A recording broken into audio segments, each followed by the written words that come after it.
Hey, what's up, Mopar people?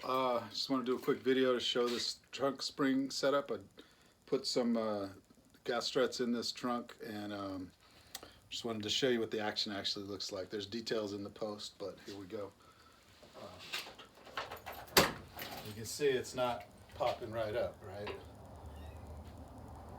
But it pretty much holds at any position, which is kind of what I like at the moment. You could maybe put some stronger struts in there if you can find them, or you want to use longer ones than I did. You can see it springs there, you know, at that point. So there's no fall in trunk anymore, which for me solves my problem. Like I said, most of it's in the post, but I'll just show you real quick what we got going on here.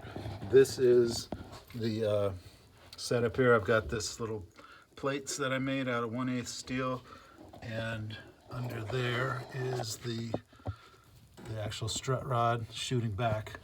You can see, since this is a convertible, I had to be real careful with the clearance there. You know, that's the top down with about 3/4 or an inch of clearance.